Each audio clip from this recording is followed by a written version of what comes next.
میں ان دنوں بمشکل 5 سال کا ہوا ہوں گا جب میرے ابا کی وفات ہو گئی تھی، پر مجھے اماں کا وہ روپ آج بھی یاد تھا۔ وہ شام مجھے آج تک نہیں بھولتی جب اماں لال رنگ کا جوڑا پہنے گھر میں داخل ہوئی تھی، اور میں حیران تھا کہ اماں کے چہرے پر مسکراہٹ کیوں ہے۔ مجھے لال رنگ کے جوڑے کا مطلب نہیں سمجھ آیا تھا، پر مجھے اماں کی مسکراہٹ عجیب لگی تھی۔ ان کی خوشی، ان کا چہرہ مجھے آج بھی یاد تھا، اور اب جب میں کسی جنازے میں جاتا تو لوگوں کو روتا ہوا دیکھتا، عورتوں کو پیٹتے دیکھتا، تو سوچتا کہ اماں نے تو ابا کے مرنے پر ایسا کچھ بھی نہیں کیا تھا۔ وہ مسکراتے ہوئے گھر میں داخل ہوئی تھی اور انہوں نے لال رنگ کا جوڑا پہنا ہوا تھا۔ اس دن اماں نے مجھے کہا تھا، بیٹا کل سے تم میرے کمرے میں نہیں سو گے۔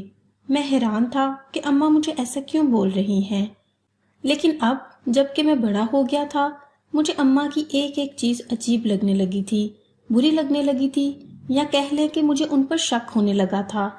میں 10 سال کا تھا جب ایک سرد رات اماں اپنے کمرے سے اٹھ کر میرے پاس آئیں۔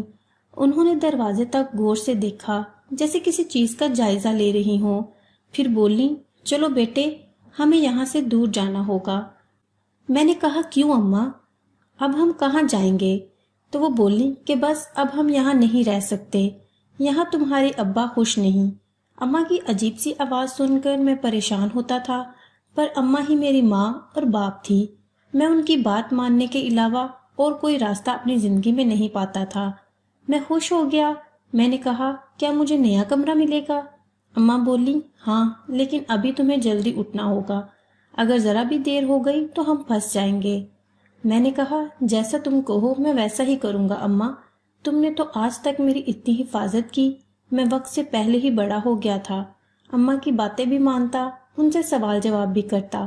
خیر، میں تھوڑی ہی دیر میں اپنا اسکول کا بستہ لے کر باہر آ گیا۔ ایک بستہ اماں نے اٹھایا ہوا تھا، پھر اماں نے کالے کپڑے پہن لیے، گھر سے باہر قدم رکھا، میرا ہاتھ بھی پکڑا ہوا تھا۔ اماں کسی مردے کی طرح چلتی جا رہی تھی۔ اماں نے گھر کا دروازہ تک بند نہیں کیا تھا۔ میں حیران تھا کہ دروازہ کھلا چھوڑ کر اماں کہاں جا رہی ہیں۔ اماں کے پاس ایک بڑا بیگ تھا جس میں انہوں نے سارے طلائے، زیورات اور پیسے وغیرہ ڈال رکھے تھے۔ دور ہی ایک گاڑی کھڑی تھی، یہ شاید ہماری انتظار میں تھی۔ میں نے دیکھا گاڑی والا اماں سے سوال کیے بغیر ہمارے بیٹھتے ہی گاڑی چلانا شروع ہو گیا۔ اس کا مطلب تو یہی تھا کہ یہ اماں کا جاننے والا تھا، مگر کون تھا، کیوں یہاں آیا تھا، یہ سوال آج تک مجھے نہیں پتا چلا تھا۔ خیر، ہم لوگ اس گاڑی میں بیٹھے، گاڑی فراٹے بھرتی شہر کی طرف روانہ ہو گئی، پر جیسے ہی ہم گاڑی میں بیٹھے، ایک شور کی آواز سناٹے کو چیرتی ہوئی میرے کانوں میں ٹکرائی۔ اسی لمحے اماں نے بے اختیار ڈرائیور کے کندھے پر ہاتھ رکھا اور اسے چلنے کو کہا تھا۔ یہ اسرار بھری رات جوانی تک میرے ساتھ ہی رہی تھی۔ ہم لوگ رات کو ہی ایک دوسرے گھر میں منتقل ہو گئے تھے۔ یہ گھر شہر میں تھا، وہ آدمی ہمیں اس گھر میں چھوڑ کر گیا تھا، پر اماں کا اس آدمی کے ساتھ تعلق کچھ عجیب لگ رہا تھا۔ خیر سے وہ ہمیں جس مکان میں چھوڑ کر گیا تھا، مکان اچھا خاصا تھا، کھلا اور ہوادار تھا۔ اماں نے اس سے کہا کہ یہاں کوئی خطرہ تو نہیں؟ آدمی نے اماں کو یقین دلایا۔ اماں نے گھوم پھر کر سارے گھر کو دیکھ لیا، پھر دروازہ بند کر کے اس آدمی کو رخصت کر کے اندر آ گئی۔ ایک جگہ وہ بیگ رکھا، پھر اسے محفوظ کونے میں چھپا دیا اور مجھے دیکھنے لگی۔ میں چارپائی پر بیٹھا انہیں گھورتا جا رہا تھا۔ اماں، یہ سب کیا ہے؟ میں نے روتے ہوئے پوچھا۔ میرے سب دوست گاؤں میں ہی رہ گئے بیٹا، اب تمہاری عمر ایسی تھی کہ تم وہاں نہیں رہ سکتے تھے، ورنہ لوگ تمہارے کان بھرتے۔ مجھے یاد آیا کہ پچھلے ہی دن تو گلی کے نکڑ پر کھڑے ایک لڑکے نے مجھے بے غیرت اور میری ماں کے بارے میں بھی کچھ کہا تھا۔ گھر آ کر میں نے اپنی ماں کو کچھ بتایا، جس پر میری ماں سوچ میں پڑ گئی، اور آج یہ سب ہو گیا تھا۔ اماں، کیا تم نے اس شکیل کی بات سن لی؟ اس وجہ سے ہم یہاں آئے ہیں؟ میں نے اماں سے پوچھا۔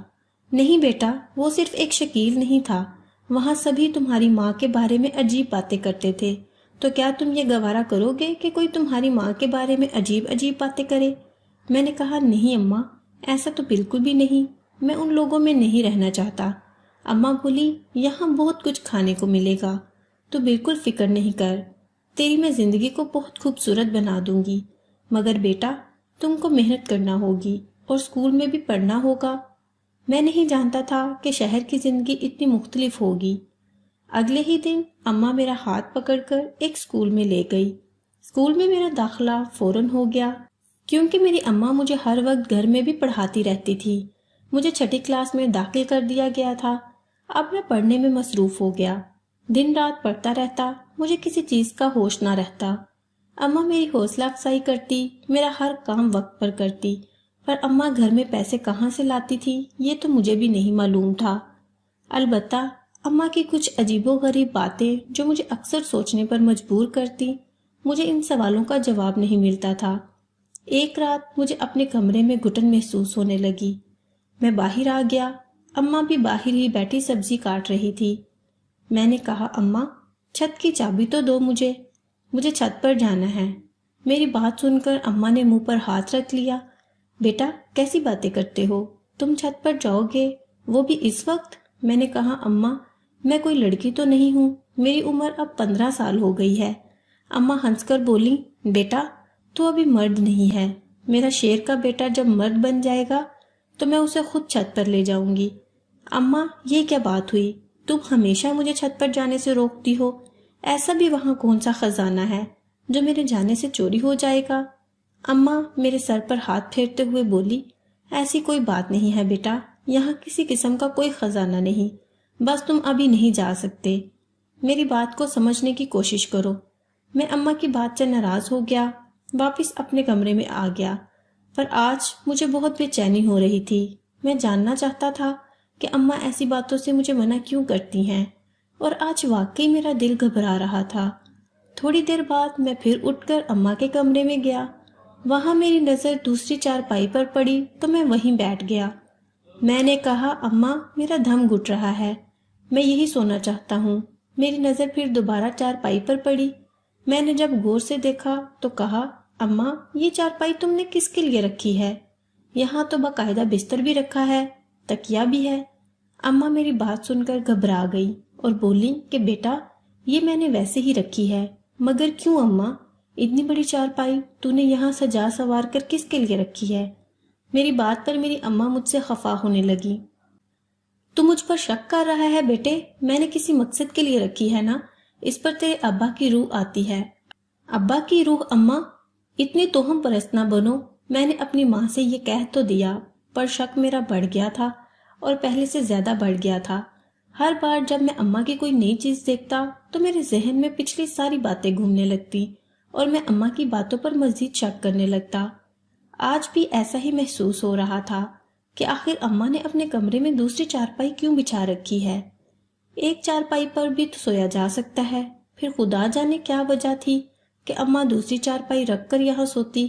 پر میں چپ ہو گیا، میں نے سوچ لیا تھا کہ اب اماں کی باقی چیزوں پر بھی نظر رکھوں گا، چھت پر بھی جاؤں گا، پر اس سے پہلے ہی ایسا واقعہ میرے ساتھ ہو گیا جس نے میرے ذہن کو مزید مشکوک کر دیا اور اماں کی حقیقت کھل کر میرے سامنے آ گئی۔ ہوا یوں کہ ان دنوں اماں سے چھپ کر میں ایک ورک شاپ پر جانے لگا تھا۔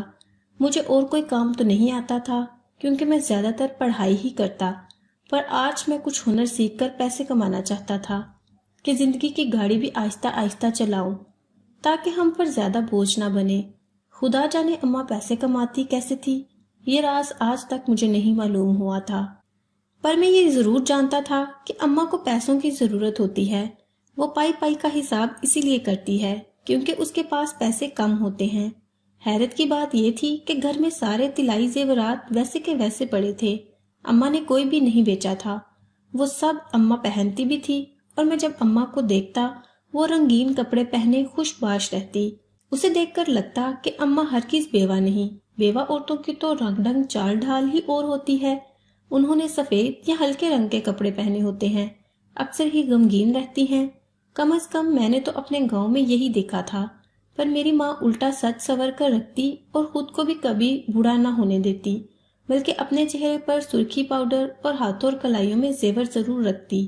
میں اماں کی باتوں پر کبھی بھی غور نہیں کرتا تھا، پر آج ہونے والے ایک اور واقعہ نے مجھے اماں کی طرف زیادہ مشکوک کر دیا۔ ہوا یوں کہ میں جس ورک شاپ میں جاتا تھا وہاں ایک دن مجھے وقاص نامی ایک لڑکا ملا۔ وہ لڑکا مجھے بار بار غور سے دیکھ رہا تھا، کبھی آ کر میری طرف توجہ دیتا تو کبھی مجھے پانی کا گلاس دیتا۔ میں نے کہا تم کون ہو، کس گاؤں سے تعلق رکھتے ہو؟ اس نے مجھے ڈسکا کا نام بتایا۔ کرتے کرتے میں اس کے گاؤں تک پہنچ گیا۔ اس نے مجھ سے میرے گاؤں کا پوچھا۔ ہم دونوں ایک ہی گاؤں کے تھے۔ مزے کی بات تو یہ تھی کہ ہم محلے دار نکلے، پر چونکہ میں بچپن میں ہی یہاں آ گیا تھا، آج وہ مجھے تقریباً ٹھیک 10 یا پھر 12 سال بعد ملا تھا، اس لیے مجھے پہچان نہیں پایا۔ ہم دونوں ایک دوسرے سے گلے مل کر بہت خوش ہوئے۔ کہنے لگا کہ تم یہاں آ گئے، ہمیں تو پتہ ہی نہیں چلا۔ تمہاری ماں راتوں رات اس محلے کو چھوڑ کر نہ جانے کہاں چلی گئی، اور تم بھی نہیں نظر آئے۔ ہم تو یہ سمجھے کہ خدا نخواستہ تم لوگوں کے ساتھ کوئی حادثہ ہو گیا ہے۔ یہ کہہ کر اس نے جملہ ادھورا چھوڑ دیا۔ میں نے کہا کیا میری اماں کو کیا؟ بولا کہ نہیں نہیں کچھ نہیں، میں تو ویسے ہی کہہ رہا تھا۔ اور سناؤ تمہاری اماں ٹھیک ہے؟ اس نے عجیب سے لہجے میں پوچھا۔ اس کے لہجے میں حقارت تھی۔ میں نے کہا ہاں اماں ٹھیک ہے۔ میں نے اسے بہت کریدنے کی کوشش کی کہ وہ مجھے اس بارے میں کوئی اور بات بھی بتائے، لیکن اس نے مجھے کچھ بھی نہیں بتایا۔ ہاں اتنا بولا کہ تم جیسے بیٹے بہت مظلوم ہوتے ہیں جو اپنی ماؤں کے کردار کی وجہ سے دوسروں کے سامنے شرمندہ ہوتے ہیں۔ اس نے یہ بات باتوں ہی باتوں میں کی تھی، سو میں اس سے اوپر کوئی رد عمل نہیں دکھا سکا، پر ہاں مجھے اپنی ماں پر شک گہرا ہوتا جا رہا تھا۔ میں چاہتا تھا کہ میں ماں کو رنگے ہاتھوں پکڑوں، ضرور وہ کسی سے ملتی ہے، کسی سے چکر چلاتی ہے، یا پھر کوئی نہ کوئی اور بات تو ہے جس کی وجہ سے میری ماں اتنا مطمئن ہے۔ اس رات گھر آ کر میں نے ہر چیز پر نظر رکھنا شروع کر دی۔ آج تو میں نے ایک عجیب منظر دیکھا تھا۔ رات کے تقریباً 1 بجے جب میں اپنے کمرے سے باہر آیا، میں نے سوچا تھا کہ آج اپنی اماں کے کمرے میں جا کر ضرور دیکھوں گا کہ وہاں کیا ہوتا ہے، دوسری چارپائی پر کون سوتا ہے۔ پر میں نے جیسے ہی اماں کے کمرے کے باہر رکھے جوتے دیکھے تو میری تو جیسے حیرت کے مارے آنکھیں پھٹی کی پھٹی رہ گئی۔ ہمارے گھر کے باہر 2 بڑے بڑے مردانہ جوتے رکھے ہوئے تھے۔ ان جوتوں کو دیکھ کر مجھے صاف پتہ چل گیا کہ آج ہمارے گھر میں کوئی اور بھی آیا ہے۔ میں نے سوچا کہ بجائے اماں کے کمرے پر دستک دے کر ان کو موقع دینے کے اور انہیں زیادہ الرٹ کرنے کے، اچھا ہے میں یہیں باہر بیٹھ کر انتظار کروں کہ وہ آدمی کون ہے اور کہاں جاتا ہے۔ میں کمرے میں آ گیا۔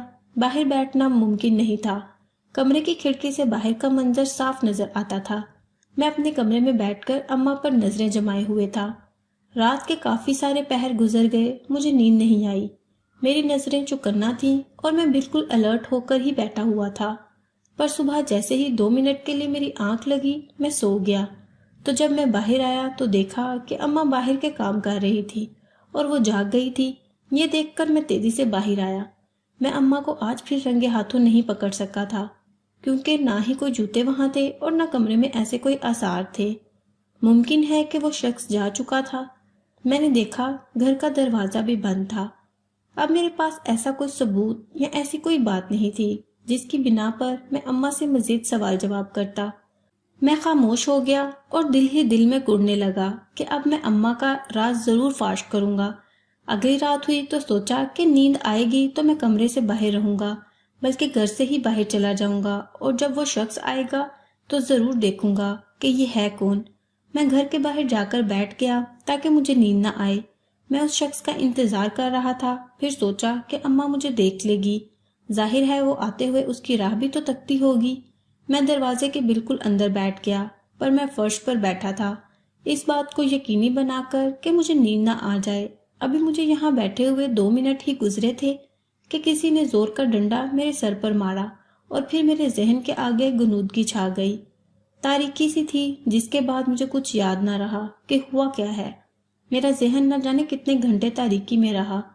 میں نے چیخ سی سنی تھی جو کہ اماں کی تھی۔ جب میری آنکھ کھلی تو ماں نے میرا سر اپنی گود میں رکھا ہوا تھا۔ ماں مجھ سے کہہ رہی تھی، بیٹا تم کیوں دروازے کے پاس بیٹھے تھے؟ اب تمہاری طبیعت تو ٹھیک ہے نا؟ میں نے کہا کہ ہاں ماں میری طبیعت تو ٹھیک ہے، پر مجھے ڈنڈا کس نے مارا؟ اماں نے جواب دیا، اس نے مجھے بہت زیادہ حیران کر دیا، بلکہ پریشان کر دیا۔ بولی کہ بیٹا میں سب جانتی ہوں، تم کتنے دنوں سے میرا پہرا لگا رہے ہو۔ تم جاننا چاہتے ہو جوتے کس کے ہیں، میں سرخ کپڑے کیوں پہنتی ہوں، وہ زیور کس لیے ہیں؟ اماں کے منہ سے یہ ساری باتیں سن کر میں حیران رہ گیا۔ اماں آپ کو میری ہر بات پتہ ہے؟ اماں نے مسکرا کر مجھے دیکھا اور بولی، تجھے کیا لگتا ہے میں نہیں جانتی کہ تیرے دل میں کیا ہے؟ نہیں اماں میں نہیں جانتا کہ واقعی تم کیا کر رہی ہو۔ بچپن سے تمہیں دیکھتا آ رہا ہوں، آخر مجھے سمجھ کیوں نہیں آتی؟ کیا میں اندھا ہو گیا ہوں یا مجھے دکھائی نہیں دیتا؟ میں رونے لگا تو اماں نے کہا، تم میری ایک بات مان لو، میں سارے راز تجھ پر افشاں کر دوں گی، میں تمہیں سب بتا دوں گی کہ کس بات کے پیچھے کیا راز ہے۔ میں نے کہا، بولو اماں، تم جو کہو گی میں مانوں گا، پر اب مجھے اس کشمکش میں نہ رکھو، مجھے اپنی ہر بات بتا دو، میں تمہارا بیٹا ہوں، کوئی دشمن نہیں۔ ماں نے کہا، ٹھیک ہے، تم تیار ہو جاؤ، جمعہ کو تمہاری شادی ہے، اگر تم وہ شادی کر لیتے ہو تو میں تمہیں ہر راز سچ سچ بتا دوں گی، پھر تمہارا جو فیصلہ ہوگا مجھے منظور ہوگا۔ میں اماں کو حیرت سے دیکھنے لگا، میں نے مزید کوئی سوال نہیں کیا، مجھے جمعے کے دن کا بے چینی سے انتظار تھا۔ میری عمر اب 18 سال ہو چکی تھی۔ اماں میری شادی کر دینا چاہتی تھی، پر کس سے یہ میں نہیں جانتا تھا۔ جمعے والے دن اماں مجھے گاڑی میں بٹھا کر بڑے سے گھر میں لے گئی۔ وہاں پر بہت سارے سیکیورٹی گارڈ بھی تھے جنہوں نے ہمارا استقبال کیا۔ اماں کو تو ہاتھوں ہاتھ لیا گیا، مجھے بھی بہت عزت سے ایک کمرے میں لے جا کر بٹھایا گیا۔ میرے سامنے 7 نوجوان آ کر بیٹھے اور بولے، تمہیں اس شادی سے کوئی اعتراض تو نہیں؟ میں نے نفی میں سر ہلا دیا۔ ہماری بہن کو خوش رکھنا، تبھی تم بھی کامیاب رہو گے۔ میں نے ہاں میں سر ہلا دیا۔ میں نہیں جانتا تھا اماں میری اس لڑکے سے شادی کیوں کروانا چاہتی ہے۔ میں نہیں جانتا تھا کہ اماں میری اس لڑکی سے کیوں شادی کروانا چاہتی ہیں جس کے 7 بھائی ہیں۔ خیر تھوڑی ہی دیر کے بعد نکاح نامہ میرے پاس لایا گیا، جس پر میں نے دستخط کر دیے۔ یوں علینا میری بیوی بن گئی۔ اب علینا میں کیا نقص تھا جس کی وجہ سے ان 7 بھائیوں نے اسے میری دلہن بنایا؟ یہ تو مجھے شادی کے بعد معلوم ہوا کہ علینا ایک ٹانگ سے لنگڑی تھی، کوئی معقول نوجوان اس سے شادی کرنے کو راضی نہیں تھا۔ انہوں نے اماں نے ان کو نہ جانے کیسے ڈھونڈا، پر میری شادی علینا سے ہو گئی تھی۔ علینا لنگڑی پر بے حد خوبصورت تھی۔ علینا کے 7 بھائی تھے، اور پھر جب شادی ہو گئی تو مجھے شادی کی خوشی سے زیادہ اس بات کا تجسس تھا کہ اماں نے مجھ سے اتنے زیادہ راز کیوں چھپائے۔ اب وہ میری ماں تھی، بیوہ تھی، میں ان سے سختی سے بھی نہیں پوچھ سکتا تھا۔ جو قسم دی تھی وہ میں نے پوری کر دی۔ میری بیوی اپنے کمرے میں بیٹھی تھی، میں ماں کے پاس آیا اور کہا کہ اماں، اب اگر آپ نے مجھے سارے راز نہیں بتائے تو میں بھی آپ کی کوئی بات نہیں مانوں گا۔ میری بات سن کر اماں مسکراتی اور بولی، ادھر آ میرے بیٹے، میں تجھے ایک ایک بات بتاؤں گی، پر وعدہ کر تو کبھی اپنی بیوی سے ان باتوں کا ذکر نہیں کرے گا۔ میں اماں کے پاس بیٹھ گیا تو اماں نے اپنی کہانی شروع کی۔ دیکھو بیٹا، اس معاشرے میں عورت جتنی پاک کیوں نہ ہو، مردوں کا معاشرہ ہے، اس پر الزام ضرور لگتا ہے۔ گاؤں میں بھی ایسا ہی ہوا تھا، لوگ مجھ پر عجیب عجیب باتیں کرنے لگے تو میں تمہیں لے کر شہر آ گئی۔ میں نے ایک آدمی سے نکاح بھی کیا تھا، وہ انتہائی نیک اور شریف انسان تھا۔ میں نے صرف ایک کاغذی نکاح اس لیے کیا تاکہ مجھے تحفظ ملے اور میں ساری زندگی بیوہ نہ کہلائی جاؤں۔ میں چوڑیاں اور طلائی زیورات اس لیے پہنتی تھی کہ محلے کی آنے والی ہر عورت کو یہ بتا سکوں کہ میں سہاگن ہوں، بیوہ نہیں۔ اس وجہ سے عورتیں مجھے کبھی بھی بے سہارا نہیں سمجھیں۔ ہر آنے والی عورت معصوم اور شریف نہیں ہوتی، ان میں کوئی چال باز بھی ہوتی ہیں۔ میں اپنے زیورات کے ذریعے سبھی کو یہ پیغام دیتی ہوں کہ میں ایک بیوہ نہیں ہوں بلکہ میرا شوہر ہے، مگر بیٹا اس شخص کی فکر نہ کرو جس نے مجھ سے کاغذی نکاح کیا ہے، وہ تو گاؤں کا ایک معزز شخص ہے جسے شادی کے نام سے ہی نفرت ہے۔ اس نے کبھی زندگی میں شادی کا نام نہیں لیا۔ مجھ سے کاغذی نکاح اس لیے کیا تاکہ وہ وہاں کے کسی الیکشن میں اپنے کاغذات جمع کروا سکے، پر تم تو جانتے ہو کہ اس کے اس کاغذی نکاح نے مجھے کتنا تحفظ دیا۔ رہی بات ان جوتوں کی، تو وہ میں اس لیے رکھتی تھی کہ ہر آنے جانے والے کو اندازہ ہو کہ اس گھر میں کوئی مرد ہے، اور باقی تمہارے سوالوں کے جواب امید کرتی ہوں کہ تمہیں مل گئے ہوں گے۔ میں نے کبھی بھی تمہاری عزت نفس کو مجروح نہیں ہونے دیا، اس لیے لوگوں کے کپڑے دھو کر چھت پر ڈالتی تھی۔ لوگ مجھ سے کپڑے دھلواتے، مجھے رقم دے جاتے، جن سے گھر کا نظام چلتا رہتا تھا۔ میں نہیں چاہتی تھی کہ یہاں کے لوگوں کے بارے میں تم کو پتہ چلے کہ تمہاری ماں لوگوں کے کپڑے دھوتی ہے، سو کبھی تمہیں ان سے ملنے جلنے کے لیے میں نے کھلی چھوٹ نہیں دی۔ اگر اب بھی تمہیں اپنی ماں پر کوئی شک ہے تو تم بھلے میری سبھی جاننے والی عورتوں سے پوچھ لو، تفتیش کر لو، یا پھر اس آدمی سے جا کر پتہ کر لو۔ میں نے آج تک کسی کی طرف آنکھ اٹھا کر بھی نہیں دیکھا، حتیٰ کہ اس شخص کی طرف بھی جس کے میں نکاح میں ہوں۔ میں اماں کی باتیں سن کر پریشان ہو گیا۔ میں نے کہا، اماں، میں نے تو شادی کر لی، تم نے میرا حق ادا کر دیا، تم چاہو تو میں تمہیں تمہارے شوہر کے پاس چھوڑ آتا ہوں۔ میں اتنا تنگ دل بھی نہیں کہ اپنی ماں کی خوشیوں پر رکاوٹ ڈال کر اپنی جھوٹی غیرت کو تسکین دوں۔ میری بات سن کر ماں رونے لگی اور بولی، بیٹا میں ایسا کبھی نہیں کر سکتی، میرے دل میں اپنے شوہر کی یادیں ہیں، میں انہی کے پاس چلی جاؤں گی تبھی خوش ہوں گی، میں یہ زندگی ان کی یادوں کے سہارے جی لوں گی، پر دوبارہ تم مجھ پر کبھی شک مت کرنا، تمہاری ماں اکیلی اس زمانے سے لڑی ہے، پر میں جس کے لیے لڑی وہ تم ہو، اگر تم بھی مجھ پر شک کرو گے تو میں ٹوٹ جاؤں گی۔ میں نے اماں کو سینے سے لگا لیا، میری آنکھوں سے آنسو بہنے لگے، کیونکہ میرے پاس بھی کچھ کہنے کو نہیں تھا۔ سچ ہے کہ اس معاشرے کی عورت واقعی مظلوم ہے، چاہے وہ اپنے آپ کو ثابت کرنے کے لیے سالوں کیوں نہ لگا دے، اس پر شک ضرور کیا جاتا ہے۔